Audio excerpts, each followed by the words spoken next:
नमस्कार, BVM news में आपका स्वागत है। मैं हूं ममता बघेल। चलिए बात करेंगे खबरों में आज सबसे पहले बात करेंगे सूरजकुंड मेले की।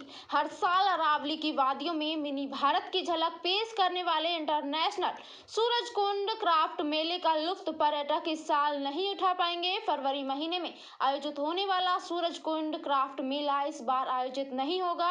सरकार ने मेले को स्थगित कर दिया है। इस बार साल 2021 में 35वें इंटरनेशनल सूरजकुंड मेले का आयोजन होना था, लेकिन कोरोना की वजह से सरकार ने इसे स्थगित करने का फैसला लिया है। 1 फरवरी से 15 फरवरी तक आयोजित होने वाले इस मेले में देश विदेश के कलाकार और कलाओं का संगम होता था। एनसीआर के अलावा कई राज्यों से पर्यटक मेले को निहारने के लिए पहुंचते थे। पूरे 15 दिन तक लोगों को अलग अलग कलाकारों की विधाओं और उनके हाथों से बनी चीजों को देखने का मौका मिलता था, लेकिन इस साल पर्यटकों को मायूस होना पड़ेगा। कोरोना के कारण इंटरनेशनल सूरजकुंड क्राफ्ट मेले का आयोजन इस बार न होने से हरियाणा टूरिज्म के रेवेन्यू पर तो असर पड़ेगा ही, साथ में उन कलाकारों को भी नुकसान होगा जो हस्तशिल्प से जुड़े हुए हैं। तो मैंने भी पूछा था तो कई लोगों ने बोला कोरोना की वजह से नहीं लग रहा है। अच्छा, हाँ, तो उदास है इस बार दर्शक? हाँ, इस बार उदासी ये सब। कितने पहले आ चुके हैं, कितनी बार मेला देखने के लिए? मैं फर्स्ट टाइम आया था पिछली ईयर को। हाँ, तो मैं भी आउट ऑफ स्टेट इटावा से हूँ। कैसा लग रहा है? मेला नहीं लग रहा है तो कैसे भीड़ होती थी इन दिनों अच्छा लगता था। इस टाइम यहाँ बढ़िया लगता था, मेला लगता था तो सबको ही अच्छा लगता था। इस बार नहीं लग रहा है इस टाइम। ठीक है, तो थोड़ा अच्छा नहीं लग रहा है, महसूस नहीं कर पा रहे कुछ खुशी को। ठीक है। शिवा, सूरजकुंड मेला नहीं लग रहा इस बार? जी, आज इस साल नहीं लगेगा मेला, क्योंकि कोविड-19 के चलते हुए नहीं लगेगा मेला। अच्छा, क्या लग रहा है दर्शकों को इस बार उदास होना पड़ेगा? जी हाँ, बिल्कुल उदास तो होना ही पड़ेगा। अपसेंट है, हम खुद घूमने आते हैं यहाँ पर टिकट काउंटर है यहाँ पर टिकट कटती है, यहाँ पर 150-200 की कटती है। ये पूरा मेला यहाँ पर लगता है बहुत ज़्यादा। तो इस बार क्या रहने वाला है? इस बार तो कुछ लगेगा नहीं, कि कोविड के महामारी के चलते फरवरी में जो 1 से 15 तक ये मेला लगता था, वो इस साल फरवरी में ना लगाया जाए। और इस बारे में उच्च अधिकारियों ने दोबारा से इसको रिव्यू करने के लिए आदेश किए हैं और अप्रैल में हम दोबारा से इसको रिव्यू करेंगे। और संभावित रिव्यू करने के बाद, जैसे अभी कोविड पैंडेमिक का असर कुछ कम हुआ है और हमारे पास वैक्सीन पर्याप्त मात्रा में उपलब्ध है, तो हम उम्मीद करते हैं कि आने वाले समय में विंटर्स में ये मेला आयोजित किया जा सकता है। और जैसे ही उच्च अधिकारियों के इस बारे में आदेश होंगे अप्रैल में, तो उसकी तैयारियों पर हम पुरजोर काम करेंगे। और अगर जो 35वां मेला जो इस साल था, आने वाले वक्त में सितंबर के बाद कभी भी लगाने की बात होगी, तो पर्यटन विभाग और मेरा कार्यालय इसके लिए तैयार है। इस तरह की बातें सर आपने कही कि हमें जब परमिशन मिलती है तो हमें 4 महीने पहले तैयारी करनी पड़ती है, तो अब यदि आप जो परमिशन मांगते हैं तो वो कितने समय बाद और कैसे सिचुएशन को देखते हुए आगे? यहाँ हरियाणा सरकार द्वारा ये तय कर लिया जाता है अप्रैल में कि मेला आने वाले वक्त में विंटर्स में लगेगा, तो 3-4 महीने के तैयारियां विभाग को चाहिए इसके। करेंगे अगली खबर की। दहेज प्रथा ने ली फिर एक मासूम की जान। अभी तक उसके हाथों पर रची मेहंदी का रंग ठीक से उतरा भी ना था कि उसके पहले ही दहेज के दानवों ने उसकी जिंदगी की लीला समाप्त कर दी। जी हाँ, हम बात कर रहे हैं रेवाड़ी की रहने वाली 21 वर्षीय एक नवविवाहिता की, जिसकी शादी रेवाड़ी के ही रहने वाले एक शख्स से मात्र 1.5 महीने पहले की गई थी। लेकिन दहेज की मांग व सास द्वारा पति के तानों से परेशान नवविवाहिता ने अपने ससुराल में अपने ही दुपट्टे से बनाए फंदे से लटक कर अपनी जीवन लीला समाप्त कर ली। परिजनों की शिकायत पर पुलिस ने पति द्वारा सास सहित मृतक के ससुराल पक्ष के 3 लोगों के खिलाफ विभिन्न धाराओं के तहत मामला दर्ज कर जांच शुरू कर दी है। अब हम आपको सुनवाते हैं मृतका की मरने से 3 दिन पहले की कॉल रिकॉर्डिंग, जिसमें वह अपने मामा को रो रो कर अपनी व्यथा सुना रही है कि उसकी सास व पति द्वारा किस प्रकार दहेज की मांग को लेकर उसे प्रताड़ित करते हैं और उसकी सास उससे नौकरों की तरह काम लेती है और तांत्रिक विद्या अपनाकर उसका जीवन बर्बाद करना चाहती है। तो मैं उनके रूम पे गया था, तो उसी समय वो जाके देखा तो ये घटना थी। ये 11 दिसंबर को शादी थी।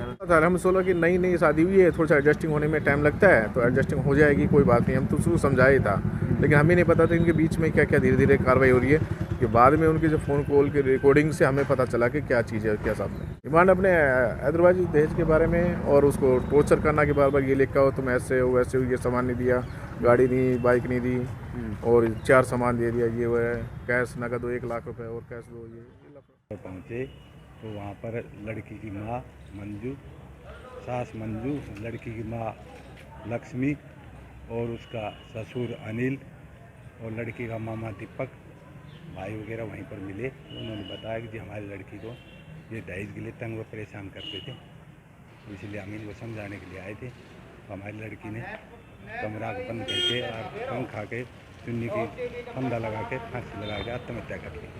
तो इन्होंने दहेज के लिए मेरी लड़की को मजबूर किया है, टॉर्चर किया है, इसलिए इसने आत्महत्या की। ये बताते हैं परिजन मृतका के। कितने दिन पहले शादी हुई? शुरू करेंगे अगली खबर की। वित्त मंत्री द्वारा पेश किए गए बजट को लेकर लोगों ने मिलीजुली प्रतिक्रियाएं दी हैं। खासकर स्वास्थ्य भारत और आत्मनिर्भर भारत को लेकर लोगों ने सरकार की प्रशंसा करते हुए कहा कि जिस तरह स्वास्थ्य के बजट में 137% की वृद्धि की गई है और कोरोना वैक्सीन के लिए 35,000 करोड़ का बजट रखा है, वह काबिल तारीफ है, क्योंकि लोग स्वस्थ रहेंगे तो देश का विकास होगा। लोगों का कहना था कि इस बजट में विदेशी सामान महंगा किया गया है, जबकि भारत में बने घरेलू उत्पाद सस्ते किए गए हैं। इससे लोग भारत में निर्मित सामान खरीदेंगे, जिससे बाजारों में रौनक लौटेगी और आत्म भारत का निर्माण होगा। वहीं लोगों ने एमएसपी खरीद को किसानों के हित में बताया। वहीं बिजली के सामान और ऑटो पार्ट्स महंगे होने पर नाराजगी भी जताई। बजट में सोना चांदी सस्ते करने पर लोगों ने कहा कि इससे कोई फर्क नहीं पड़ता, बेहतर होगा कि सरकार खाने पीने की चीजें सस्ती करे। हालांकि लोगों ने इसे संतुलित बजट बताया है। विदेशी सामान को महंगा करके और जो अपने देश में बनने वाले सामान को सस्ता करके बहुत अच्छा कदम उठाया है। इससे क्या होगा, हमारी और डेवलपमेंट इंडिया के अंदर जो सामान बढ़ेगा और लोग बनाने की कोशिश करेंगे ताकि ये सेल ज़्यादा हो। और इसी के साथ स्वास्थ्य भारत पे जो कदम उठाए हैं, जिससे कि 137 करोड़ का जो बजट गवर्नमेंट ने 137% जो बजट बढ़ाया, 137% जो बजट बढ़ाया है स्वास्थ्य के ऊपर, वो बहुत अच्छा कदम उठाया गया है। इसी के साथ जो कोरोना वैक्सीन के लिए 35,000 करोड़ रुपए का बजट जो गवर्नमेंट ने दिया है, इससे अच्छी कोई बात ही नहीं है, क्योंकि इस समय कोरोना महामारी का जो टाइम चल रहा है। लोग संदीप जी, बजट आ गया है, सरकार ने बजट पेश कर दिया है, बहुत सारी सुविधाएं हैं, कुछ महंगा हुआ है, कुछ सस्ता हुआ है। ऑटो पार्ट्स और बिजली के सामान में महंगाई करने की सरकार ने घोषणा की है, क्या कहना है आपका? सरकार ने जो फैसला किया है, मेरे हिसाब से महंगाई करना गलत डिसीज़न है, क्योंकि हर किसी की ज़रूरत होती है। ऑटो पार्ट्स हो गए, बिजली का सामान हो गया, ये हर किसी की नेसेसरी है। अब इन्हीं चीज़ों में अगर सरकार महंगी कर देगी, दाम बढ़ा देगी, तो हम कैसे परचेस कर पाएंगे? वैसे ही कोरोना की वजह से इतनी महंगाई हो रही है, इतनी दिक्कतें आ गई हैं, सामान महंगे हो गए हैं, तो हर किसी अफोर्ड नहीं कर सकता ये सब महंगाई और सामान। सरकार ने एमएसपी पर भी, हालांकि आप किसान नहीं हैं, एमएसपी खरीद जारी रखने की बात कही है, क्या समझते हैं आप एमएसपी से, और कितना सही है एमएसपी जारी रहना? एमएसपी तो सर कंपलसरी होना चाहिए। गवर्नमेंट ने अभी तो एमएसपी को बस एक बता रखा है कि एमएसपी प्राइस से सेल होगा, बट मेरा नाम गौतम है। गौतम जी, सरकार ने बजट पेश कर दिया है और बजट में सोना और चांदी के जो दाम हैं, जो बढ़ रहे थे लगातार, उनको कम करने की बात कही है, कम होंगे, तो क्या कहना है आपका? नहीं, लोगों के पास में खाने के लिए तो पैसे नहीं है, उसमें सोना चांदी है, उसमें सोना चांदी क्या करेगा आदमी? लोगों को पहले खाने के लिए चाहिए, राशन के लिए चाहिए। अब सिलेंडर है हमारा, सस्ता होना था, वो भी सब्सिडी भी खाई जा चुकी है, तो सब्सिडी जो आ रही थी वो भी चली गई। 412 के थे, 800 का सिलेंडर है। सोना चांदी का कोई क्या करेगा?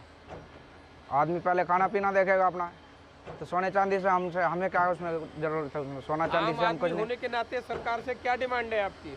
नहीं, डिमांड यही है, आदमी को खाने पीने की चीज़ें सस्ती करनी चाहिए। सोना चांदी तो बात की बात है, वो तो पैसे वाले लोगों के लिए हो गया सोना चांदी, तो आम आदमी के लिए तो यही है, खाने पीने की चीज़ सस्ती करो।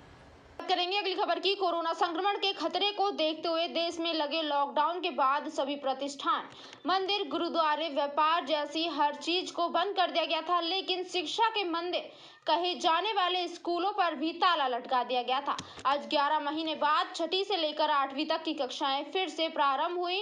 कक्षाएं प्रारंभ होने के बाद छात्राओं में खुशी देखी गई। छात्राओं ने कहा कि ऑनलाइन पढ़ाई में उन्हें उतना समझ नहीं आता था जितना क्लास में अध्यापक द्वारा ब्लैक बोर्ड पर लिखकर समझाया जाता है। लंबे समय बाद स्कूल खुलने से उन्हें अब अच्छा लग रहा है। आज हम 11 महीने बाद अपने स्कूल और सहपाठियों से मिल सके हैं। देश में कोरोना संकट के चलते स्कूल बंद थे, लेकिन आज छठी से लेकर 8वीं तक की कक्षाएं लगाई गई हैं। छात्राओं को कोरोना संक्रमण से बचाने के लिए कोरोना प्रोटोकॉल के नियमों का कड़ाई से पालन किया जा रहा है। छात्राओं को स्कूल में एंट्री करने से पहले उनका तापमान जांच की और साथ ही सैनिटाइजर करवाए हाथ। वहीं जिन छात्राओं ने मास्क नहीं पहना हुआ था उन्हें स्कूल की तरफ से मास्क भी उपलब्ध करवाए गए। दिखाई दिया है कि काफ़ी लंबे समय से इनकी कक्षाएं ऑनलाइन चल रही थी। आज जब बच्चे आए विद्यालय के अंदर तो बड़ी खुशी की एक लहर विद्यालय में दिखाई देने लगी और सबसे पहले उन्हीं बच्चों को विद्यालय में प्रवेश दिया गया जिन बच्चों के पास में मेडिकल बना हुआ था और उनके अभिभावकों द्वारा लिखित रूप से सहमति पत्र दिया हुआ था, मास्क लगा हुआ था। अगर किसी बच्चे के पास में मेडिकल नहीं बना हुआ था या उनके अभिभावक की हमें जब बहुत ही लंबे समय के बाद ऑनलाइन क्लासेस थी, जब हमें इतना कुछ समझ नहीं आता था जितना कि हमें हमारी टीचर्स पढ़ाती है और हम उस टाइम शिक्षा से वंचित रहे और अब हम बहुत ही एक्साइटेड हो रहे थे कब स्कूल खुलेंगे और कब हमारी क्लासेस लगेगी और कब हम पढ़ेंगे। तो आज कैसा फील हो रहा है? आज बहुत ही अच्छा फील हो रहा है जब इतने दिनों बाद स्कूल ओपन हुए हैं और अब हमारे पेपर्स के तो सिर्फ 2 ही महीने, तो उसमें हम अपनी पढ़ाई को एकदम के अनुसार हमने छठी से 8वीं तक की कक्षाएँ आरम्भ की है। कल हमने स्कूल को सैनिटाइज करवाया था। प्रत्येक बच्चे से हम सहमति पत्र ले रहे हैं, मेडिकल फिटनेस सर्टिफिकेट ले रहे हैं। स्कूल में आने के बाद उनको लाइन से उनका तापमान नापा जा रहा है, मास्क ज़रूर करा है, सैनिटाइज किया जा रहा है बच्चे को और बहुत अच्छी प्रकार से व्यवस्था हमने की है। एक बेंच पर एक बच्चा बैठने की व्यवस्था की गई है और अच्छी प्रकार से चले कोविड के जो हिदायतों के अनुसार। बात करेंगे अगली खबर की। बजट को लेकर किसानों की मिलीजुली प्रतिक्रियाएं सामने आई हैं, तो वहीं पृथला विधायक नैनपाल रावत ने बजट को ऐतिहासिक बताते हुए आमजन से जुड़ा हुआ बताया है। किसानों की माने तो प्रधानमंत्री नरेंद्र मोदी की सरकार बहुत ही अच्छा कार्य कर रही है और बजट किसानों के और मजदूरों के हित में है। तो वहीं स्वास्थ्य सेवाओं को लेकर भी काफी अच्छा बजट पेश किया गया है। हालांकि कुछ लोग मानते हैं कि टैक्स में कोई तब्दीली नहीं की गई है, जबकि टैक्स में राहत देनी चाहिए थी। किया है, काफ़ी अच्छा बजट किया है। हमारे प्रधानमंत्री नरेंद्र मोदी जी हैं जो वो सरकार के प्रति काफ़ी सोचते हैं, वो किसानों के प्रति काफ़ी सोचते हैं और किसानों के लिए वो काफ़ी अच्छी स्कीमें ला रहे हैं। जैसे आज तक किसी भी किसान को 6-6 हज़ार रुपये हमारे मोदी जी ने अकाउंट में डाले हैं, तो किसानों को काफ़ी फ़ायदा हो रहा है। हमारे बजट से अच्छा है, बजट काफ़ी अच्छा है और हमारे काफ़ी अच्छा किया है। रेलवे, इंफ्रास्ट्रक्चर और किसानों के लिए और हेल्थ सेंटर के लिए तो बहुत ही बड़ा बजट रखा है और किसानों के लिए जो MSP के लिए भी काफ़ी सुझाव दिए हैं सरकार ने और उसके लिए पैसा भी उपलब्ध कराया है। मानते हैं कुछ फ़ायदा मिलेगा लोगों को? हाँ, लोगों को फ़ायदा मिलेगा काफ़ी। अगर हमारा इंफ्रास्ट्रक्चर सही रहेगा तो देश तरक्की करेगा और थोड़ा कोरोना की वजह से टैक्स में थोड़ा छूट देना चाहिए था, लेकिन वो पहले जैसा ही रखा है। टैक्स में मानते हैं कि छूट नहीं दिया है। BVM न्यूज में फिलहाल के लिए इतना ही। आप बने रहिए हमारे साथ, देखते रहिए BVM न्यूज। नमस्कार।